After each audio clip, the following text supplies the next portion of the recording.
Okay, so I'd like to welcome everybody here today to the beautiful home of Helga Schmidt. Helga, thanks very much again for your wonderful hospitality. This is really a perfect place. Okay, so everybody will be back here tomorrow at lunch. Your mom said the same thing. No problem. Okay. So in addition to being a volunteer with ASK, I'm also involved with the McMichael Canadian Art Collection. One of the really nice things about volunteering are the friends that you meet along the way. And a lot of you I've met through the various volunteering groups and formed some nice friendships. One of the people I'm most pleased to call a friend is Lyman Henderson. I first met Lyman and his late wife, Anne, when I joined the McMichael Volunteer Committee about 9 years ago. Anne was one of the founding members of the Volunteer Committee. And Anne and Lyman were inexorably linked, that's not the right word, but you know what I'm saying, with the McMichael. They hosted our potluck luncheons, I think every year of the 25 years. You also know we have a really good art sale at the McMichael. We would always host the selection committee meetings at Winbourne, which is their home. So needless to say, I've always had a really fond spot for Lyman. And then a few years back, I was able to buy a copy of his memoirs, Pieces of String Too Short to Save. And I remember when I met he and Anne coming, it was our boot sale at the McMichael. And I said, Lyman, you just stole the last 3 days of my life. I was entranced by the story of what these two have done in their lives. It's really outstanding. You'll understand why Lyman is an Order of Canada winner. He and they just gave so much to all these different cultural institutions. National Ballet of Canada, the Symphony, Canadian Cancer Society, Ballet Jorgen, famous people players. Just the story and the love goes on and on. And for those of us that were fortunate enough to be at Winbourne when they were still living there, they had one of the most impressive art collections you could ever imagine. And for those of you that want to keep on reading Lyman, he has a blog, lymanhenderson.com, bedtime stories for adults. And it's absolutely fabulous. So you came here to listen to Lyman, not me, so it's my great pleasure to introduce Lyman Henderson.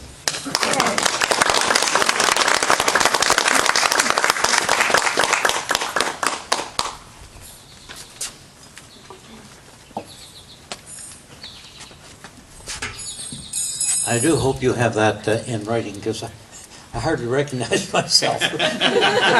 Oh, I've got it in writing. So my topic today is Pieces of String Too Short to Save. And I just want to tell you how I got into that. I had an aunt, Aunt Pearl, and she was one of those lavender and old lace people, and she lived in a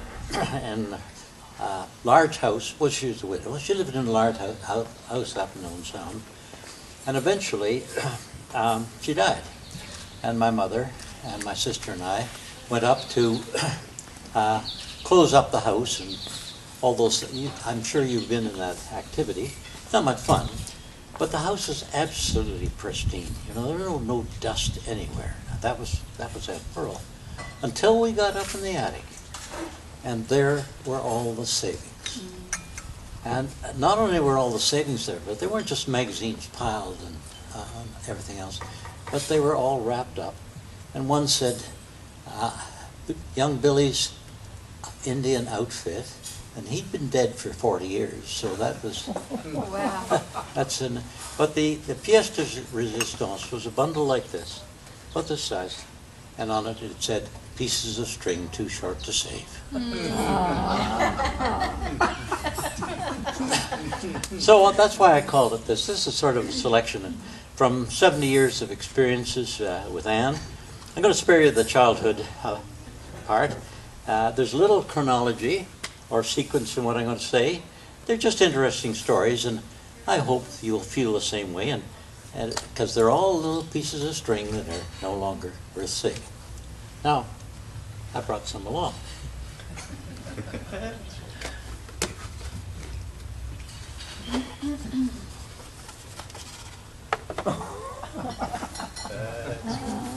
Now, this long piece is really worth saving because it's Anne. Now, Anne and I had 64 years of marriage together, and as Jeff was indicating, we were real partners all through. The word you were looking for, I think, is inextricable. Yeah, that's the word. Well, I should tell you how I met her, because she was part Czechoslovakian, part Polish, and part Scottish, but I met her in England. She was in the Wrens, doing instantaneous translation of the German e-boats going up and down the channel, because she spoke German and English fluently.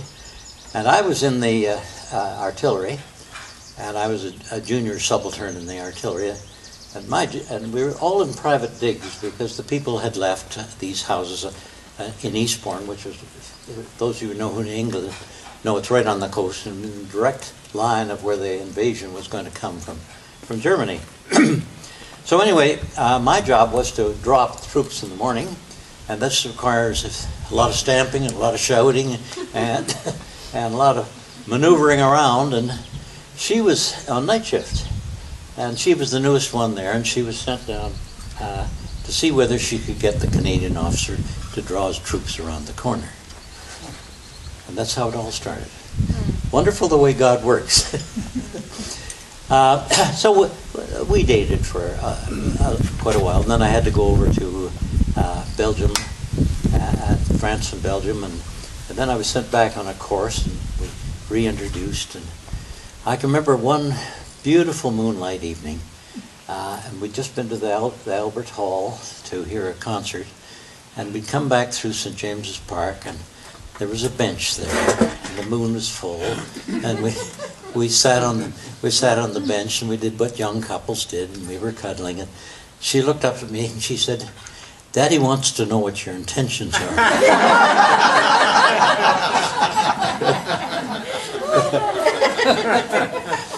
So we married. And I brought my war bride back to Canada, and we created a family. We had 3.5 children. You wonder about the half, but that was somebody a young girl who joined us after she lost her parents. And she died 2 years ago, and it's been a great loss to me, but I know she would want me to carry on. Now, I want you to know it was Anne who introduced me to culture. I was a heathen up to that point. She said to me one time, well, there's a ballet on. We were in London on leave, and there's a ballet on. Why don't we go to the ballet? And I said, men don't go to ballet. And she said, well, this one better. So that planted the cultural seeds, because in that ballet I saw those people on stage doing what I would love to be able to do to music. Now, when I brought this flower of culture back to Canada, which was a cultural desert at that time. Let me just give you an example. First of all, if you wanted to buy buy a bottle, you had to go to an LCBO thing. You had to bring your license along, where they entered, I'm sure some of you remember this, entered the thing, the actual purchase. You couldn't see any of the things. There was a list, and you ordered, and they brought it out to you. And I remember going there, actually up in Guelph, and saying to one of the staff there, you know, I want to buy a bottle of sherry, but I'd like to try something different. I'd like a really dry sherry. Oh, I'm sorry, sir. All our sherry comes in bottles.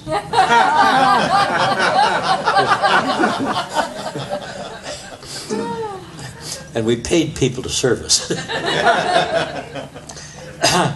And it was in this early stage of Toronto that my Aunt Clara McEachran, phoned up Anne and said, would you like to go to the Toronto Symphony?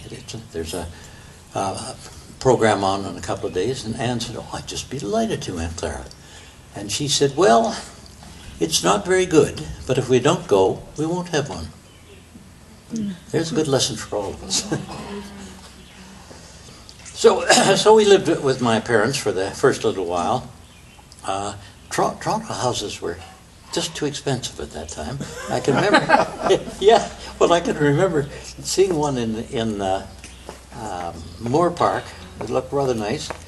$14,000. Just no way we could swing $14,000. And then my sister alerted me to the fact that there was a house out beyond Woodbridge. They'd already moved out there, and there was a house next door, well, you know, a quarter mile away, that was incomplete, but the chap was willing to sell. And so Ann and I went out, and when I say incomplete, you know, there was nothing painted inside. He'd actually built this house for his fiancée, and she had left him. So he had lost interest in the house. There was no walls painted except the two he looked at breakfast every morning. He painted those two walls. There were no doors hung inside. There was no flooring on the upstairs toilet. You had to walk across the rafters. and the door for the upstairs toilet was a piece of burlap. But Anne was absolutely taken with this place. The beautiful sun shining in through large living room windows, and she says, I think we should take it. So I said to him, how much do you want for the house? And he said, $11,000. I said, I couldn't go a cent over 9. And he said, would you go for 10? And I said, yeah. You know, as I was preparing this speech, I just thought, if only the Americans would get together with their debt ceiling problem in the same way. So, with the help of the Veterans Land Act and my father and a few other, and the small amount of money that I had saved, 15 cents I think it was, we bought Winborne, and we named it Winborne. And it turned out that over the years we added to it 5 times, and we actually moved it once when they were widening the road. But it became a mecca, particularly for children and for young adults. We had a half-acre pond on it. We eventually put in a tennis court, and it was an easy drive to Toronto. We actually had over 100 large picnics there. We had 7 weddings, and we had 6 baptisms by immersion in the pond. So, but let me tell you about one highlight picnic. We had the National Ballet out every year for, I think it was 22 years, but one year the general manager phoned me up and he said, you know, could you take a few more? And I said, what do you mean? He said, well, the Royal Ballet's here from England, and I think they'd love to have the chance to have a picnic. And I said, well, how many would that be? Well, he said, only about 300. And I said, well, he said, I tell you what, we'll go for the tent in case it rains, or the marquee. And I said, okay, we'll pick up the rest. And then just before they were due to come, he phoned up and he said, you know, I've that gala we had, I've got 6 cases of champagne left over. Can you use them? I said, I think that'd be wonderful. So he sends out the 6 cases of champagne.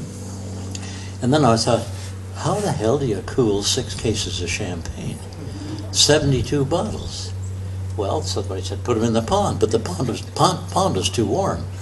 So I had a the bright idea. We had a tractor trailer and with a little trailer on the, a garden one with a trailer in the back, and I filled it with ice and put the 72 bottles in there and then drove it to the party. Made me a very popular host. So unfortunately, after Anne died, we left that place a couple of years ago, and oddly enough, I've got no regrets. I'm very happy in the retirement residence where I am. Now, let's see. Here's another short piece of string. And this is the Henderson art collection. Oh. Yeah. Well, how did we get into this? Well, Anne said one time, I think we should budget for art. And just so much a year. And I said, well, how much? Well, she said, I think $50. I said, that's a lot of money. But anyway, we budgeted $50, and we budgeted every year. We have never been under budget. We have always been over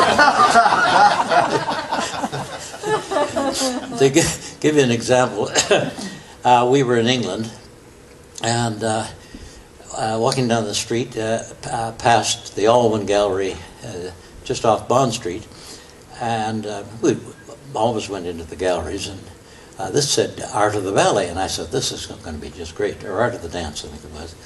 And as we were going in, Mr. Alwyn stopped us at the door and he said, I'm sorry, we're just changing shows, and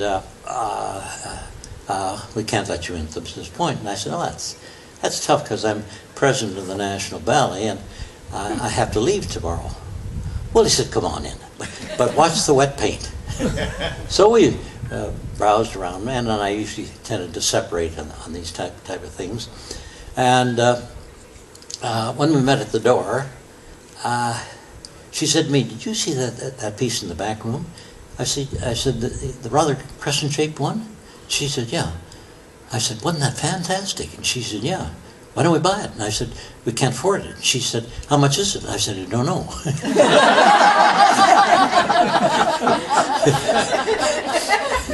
And she said, well, you could ask.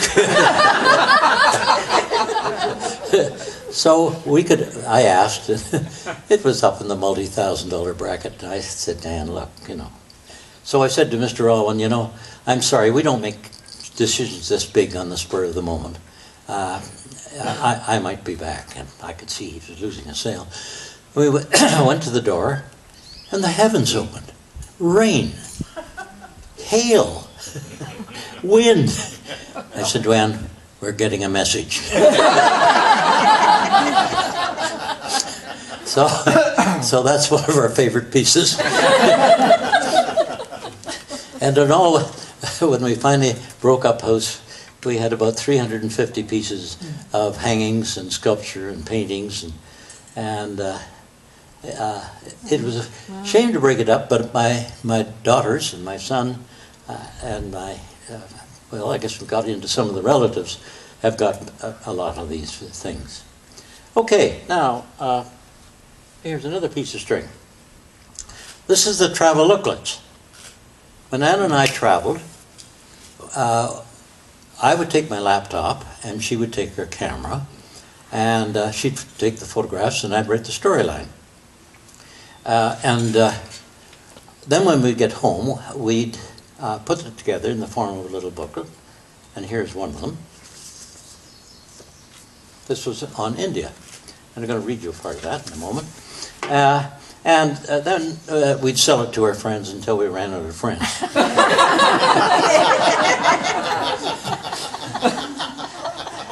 Well,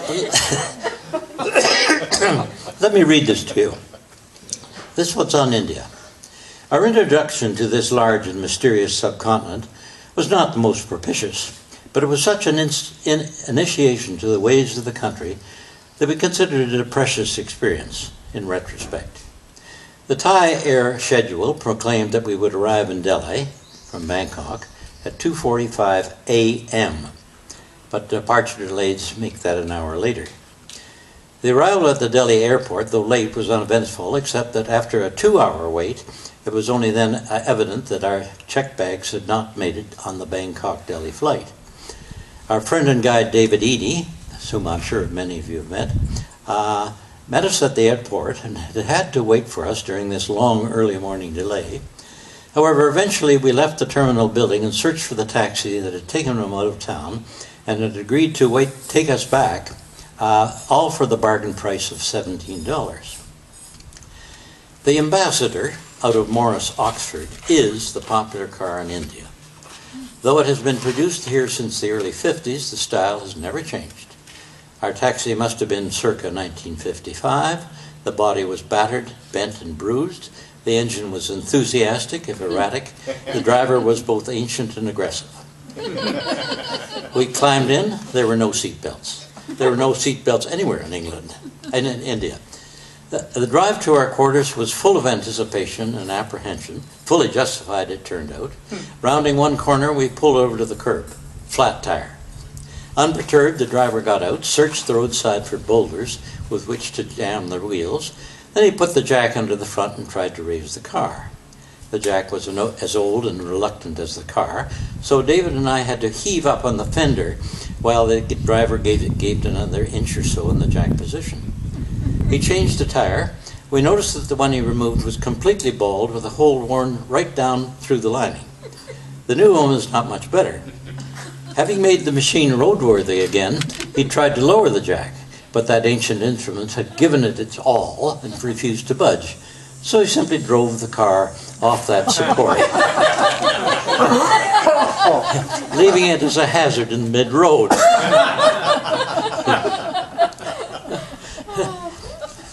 Now, this city driving. Driving in India is not a timid sport. It's safe to say that all Indian drivers would have their licenses suspended were they operating under Canadian laws. Infringement of our standards would include speeding, excessive lane changing, straddling the lane separator lines, cutting in, 4 abreast on roads designed for 2, and more heinous crimes of ignoring stop signs, running through red lights, endangering pedestrians, driving the wrong way on a divided road, driving through lights, going the wrong way on a roundabout.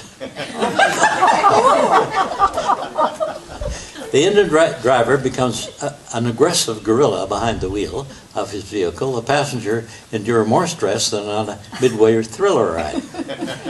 Road traffic consists of dense concentration of small cars and taxis, a great many 3-wheeled rentable jitneys, tuk-tuks, hand-drawn carts, bicycles, tractors, mopeds, pedicabs, motorcycles, trucks, but few tractor rigs, and even the occasional camel and bullock-drawn wagon.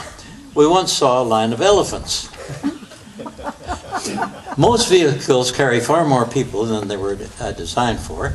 3 on a bicycle, a whole family on a moped, mother in billowing sari, riding side saddle, pillion, son riding astride in front of his father, driver, 8 or so in a tuk-tuk. A tuk-tuk is really no more than a 3-wheeled motorcycle with a small cab. None of the vehicles appeared to be new. All were kept in minimal state of repair, which means that they spew black smoke copiously. Our own rented car with driver is an example. It had a laryngetic horn, an emasculating feature for an Indian driver, a sticky fuel gauge, a glove compartment door that wouldn't stay closed, a sunshade that wouldn't stay up, a driver's side window that would not respond to the hand crank, no heater, no windshield washer, and it suffered 3 flat tires in the course of 3 days. Oh. These old vehicles frequently break down, usually in mid-road. Now this, of course, creates an additional road hazard. Almost invariably, the drivers were men. I won't guess at the sociological significance of that observation. All these individual travelers form a solid, waving warp along the roadway. The drivers are highly competitive. The car with the most determined operator and most invasive horn moves ahead into any too small opening. Creating the woof of the tapestry are pedestrians, girding up their lives and crossing through the undulating lines of warp. The result is chaotic bedlam. But somehow, all those drivers and pedestrians' intentions get sorted out, and everyone eventually reaches their destiny, if not their destination.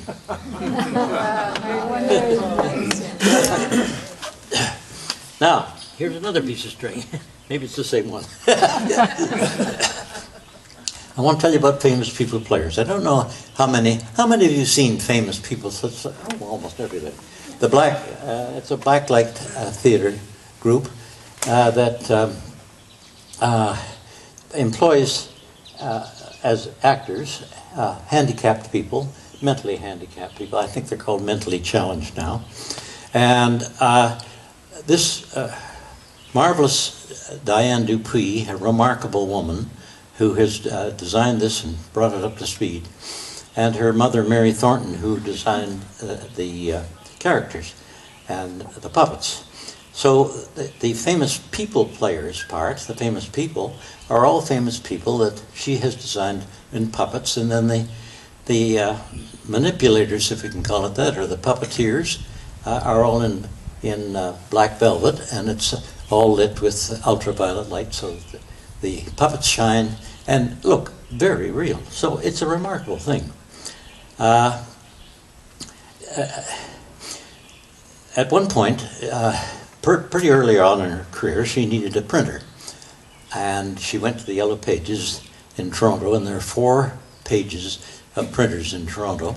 And she took a pen and went, and it came out on Davis and Henderson. and she phoned and asked for the president. And that's how I got involved. My role seemed to be a shoulder to cry on. She would phone me from various places about some of the problems she'd had, and I would listen and suggest, or just let her talk to me. Now, one of the interesting characters, or what was Liberace. She had done Mary Thornton had done a wonderful thing on Liberace, and they would have a taped recording of him playing the piano, etc., like that. It happened that Liberace was in town, and his agent said to him, "Look, I've heard about this impersonation of you. I think we should go. It may well be infringing your patent." So the two of them went to one of the shows and watched it.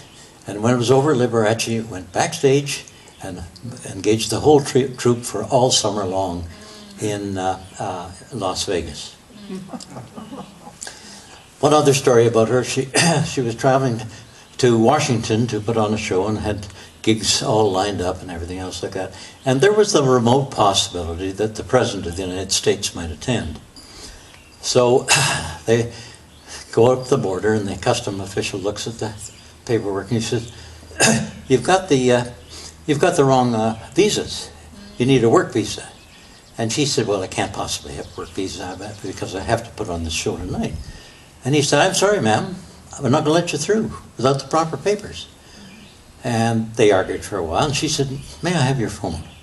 So she took the phone, and she gets off her, and she says, "I want to speak to the President of the United States."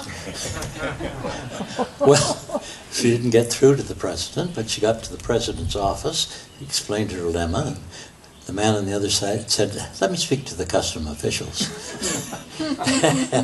There was a little telephone conversation. He hung up and he said, "Ma'am, you got some mighty powerful friends. On your way." Now here's another piece of string, and this is the Banff Centre. How many of you have been to the Banff Centre? Yeah, very few. Well, I tell you, this is one of the most remarkable places. It's a cultural center. It's a quasi-university designed for artists in mid-career. So they'd have special master classes, or they'd have a special project to put on a new opera or something like that. And Paul Fleck, who was a friend of mine, was the president, and he very kindly suggested that I be on the board. But he said that it's a little sticky because you have to be appointed by the Alberta government. Do you know anybody in the Alberta government? I said, I don't even know anybody in the Ontario government. Anyway, he finally convinced them, and I joined there, and I would go out, about 4 times a year, and to get my cultural fix. Now, most of the other directors were were business people, you see, and what would they do in their spare time? They'd go out and golf. Well, I figured I could golf anytime. And I put on my little gold badge, and I'd snoop. And I'd sit in the back of a master class, or I'd speak to a woman who's going through pottery training. And I said, "Where are you from?" She said, "Australia." I said, "What on earth are you doing up here to learn about pottery?" Because she said, "This is the best place in the world to learn. And I want to be the best potter in the world." So this was an unbelievable experience for me. At one time, Veronica Tennant, whom I knew from the ballet days, invited me to sit in the auditorium while she produced a show with Shauna Ralston and Peggy Baker. Shauna Ralston is a cellist, Peggy Baker is a modern dancer. I was the only one in the audience, and she stopped her work halfway through to introduce me to the 2 people on stage. And she'd go through, and I tell you, I learned a lot about television. You know, if you are going to do a play, or something like that, you do an awful lot of rehearsal beforehand. If you're going to do television, you do rehearsals while it's in process, and then finally take it. Well, they did the same 8 bars, I'll swear there was, 6 or 7 times, and finally Shauna Ralston, in a peak, picked up her cello and walked off stage.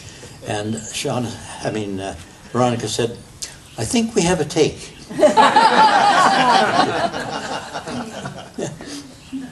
And another one here is the Council of Business and Arts in Canada.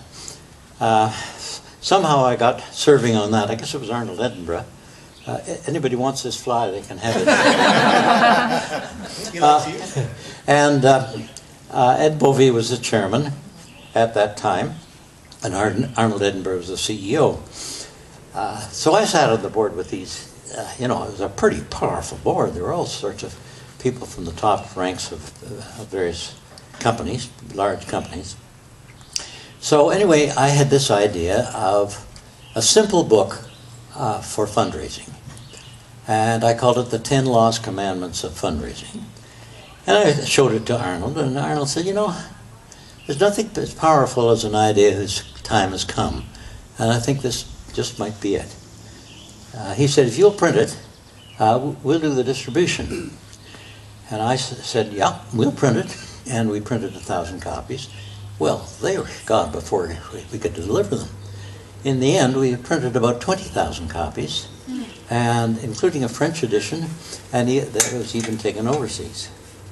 Then a little later on, I had another epiphany. I realized that here I was, the president of a small printing company, but sitting among, the brass of the insurance industry and for instance, people like Sonia Batta and Jack Devlin from Rothman. Anyway, I said to Arnold, why don't we try and convince senior executives of large companies that it's in their interest to persuade their young executives to join in volunteer work with the arts. I said, so what we did was we had a luncheon at the Roy Thompson Hall, and we had about 12 senior executives there, and I gave my pitch, and I said, you can train these young people intensively, but the arts can train them extensively, and on top of that, you'll be helping the community. So they all agreed that that was a great idea, and we had, for the first thing, we had about 20 young executives. We started off, actually I think it was 17. We started off and gave them a half-day lecture on what it was like working for people who were in the arts. And we picked 17 junior arts organizations, and we gave them a half-day lecture on what it was like with working with people who were in money for the profit. And then we had a job fair. We had the 17 companies on the outside and let them loose, and we eventually matched all 17 up with the junior art companies. Well, we had a reunion a year later, and I remember one of the young executives getting up and said, I'm with the Ontario Hydro, and if I have a new idea, I give it to this committee, and they pass it to that committee, and then it goes to the other committee, and then it's split in two, and goes to 2 other committees. And he said, it takes about a year when it comes back to me. I've forgotten what the idea was, and I certainly have no enthusiasm. And he said, I went to my first board meeting, and I listened for a while, and I said, what about this? And they said, that's great, you do it. So I did it, and now I'm president.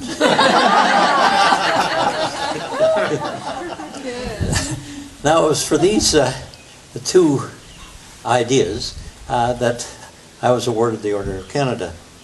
I just want to tell you a bit about that, because the actual presentation is really quite something. Anne and I went up by first-class train, and we were staying at the Chateau Laurier with all the other honorees. And about 3 o'clock, we were called down to the main lobby, and the aide-de-camp was there. And he briefed us a bit on what we were going to do. And then we took a bus to Rideau Hall.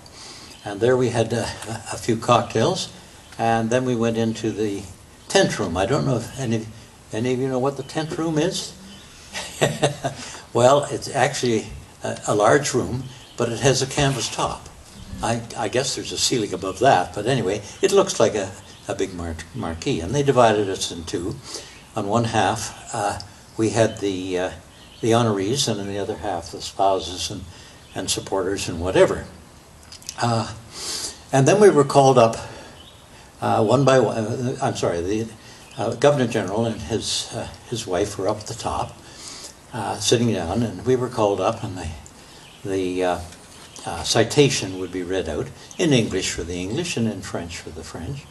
And then the Governor General would get up and he'd dong you with the medal, and then you'd shake hands with the Governor General and shake hands with Her Excellency and go back to your seat. There's 15 seconds of fame. And then afterwards, we had a sit-down meal, and fortunately, Her Excellency was at it. There were round tables a little bigger than this, and Her Excellency was at our table. Well, it was a black tie affair, and I must admit I'm a bit of a peacock. I have a brocade vest. In fact, I have 10 of them.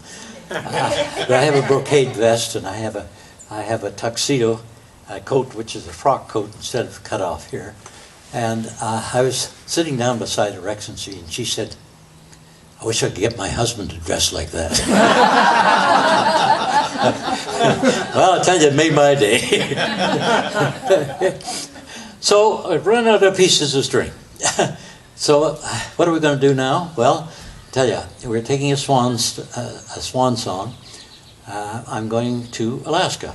I was out at Christmas with my 2 daughters in Vancouver. And I said, I'd love to go to Alaska, but I don't know anyone well enough to share a cabin with. And they said, "What about us?" So we're going a menage a trois. And that, I think, will be my swan song. But what am I doing now? Well, of course, some of you know, and Jeff mentioned, Jeff got me onto a blog. I didn't even know what a blog was. But anyway, once every fortnight, I post a new short story on a blog, because I love writing, as you can gather.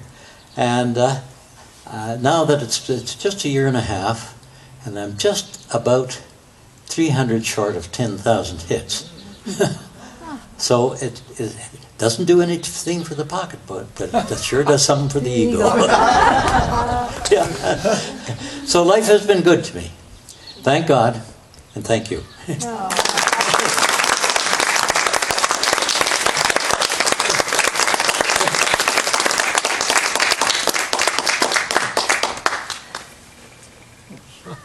I dropped a piece of string. Here's Anne. Okay. Fabulous. Absolutely. That was wonderful. Wonderful. Yeah. So now you know why we all love him. Yeah. Lyman, thanks very much for sharing your story. And the only regret is that you can't do a reprinting of your book so that everybody else can share it all.